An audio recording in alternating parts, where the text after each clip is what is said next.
Hi കൂട്ടുകാരെ, അസ്സലാമലൈക്കും. എല്ലാവർക്കും നമസ്കാരം. അന്ന് പൂക്കല്ലേഖ ഉണ്ടാക്കുന്നത്. അതിന് പൂക്കല മുറിച്ചിട്ട് അത് ഒന്ന് കട്ട് ചെയ്തിട്ട് അതൊരു പാത്രത്തിലിട്ട് വെച്ചിട്ടുണ്ട്. ഇനി മൂന്ന് തേങ്ങയുടെ പാലെടുത്തിട്ട് അത് അരിച്ചെടുത്തിട്ടുള്ള പാല് മാറ്റി വെച്ചിട്ടുണ്ട്. പിന്നെ ശർക്കര പാവ് കാച്ചാനും വെച്ചിട്ടുണ്ട് കേട്ടോ. അപ്പോൾ ഇതിൽ നിന്ന് ആ തേങ്ങാപ്പാൽ എടുത്തിട്ട് ആ തേങ്ങയുടെ പീരുണ്ടല്ലോ അത് നമുക്ക് വറുത്തിട്ട് തേങ്ങ വറുത്തിട്ട് മാറ്റി വെക്കാം കേട്ടോ. അത് വേറെ കറിയൊക്കെ ഉണ്ടാക്കാൻ വേണ്ടി ഉപയോഗിക്കുക. അപ്പോൾ ഇതേപോലെ നമ്മളെ പൂക്കല ഫുള്ളും ഞാൻ തേങ്ങാപ്പാലെല്ലാം അരച്ചെടുത്ത് ഇനി അതിലേക്ക് ശർക്കര പാവ് കാച്ചിയതുണ്ടല്ലോ അതും കൂടെ അരിച്ചിട്ട് ഒഴിച്ചു കൊടുക്കുക. ഇനി ഇതിലേക്ക് ഞാൻ പൂക്കലേഖ ഉണ്ടാക്കണ മരുന്ന് മേടിച്ചിട്ട് അത് വെയിലത്തിട്ട് ഉണക്കിയിട്ട് പൊടിച്ച് വെച്ചിട്ടുണ്ടായിരുന്നു. അപ്പോൾ അത് പാകത്തിന് ചേർത്ത് കൊടുക്കുക.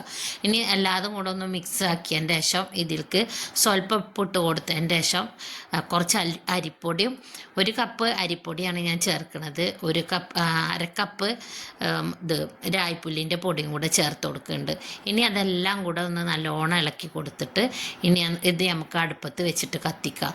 അപ്പോൾ ഇത് വലിയ ഉരുളിയിലാട്ടെ ഞാൻ ഉണ്ടാക്കുന്നത്. നല്ലോണം ഇളക്കി കൊടുത്തിട്ട് വറ്റി ഏകദേശം ഒരു പകുതി ആയി വരുമ്പോൾ ഇതിലേക്ക് നമുക്ക് പാകത്തിന് നെയ്യും ഞാൻ 100 ഗ്രാമിൻ്റെ ഒരു ഡപ്പ 6 kg ആണ് ഒഴിച്ചു കൊടുക്കുന്നത്.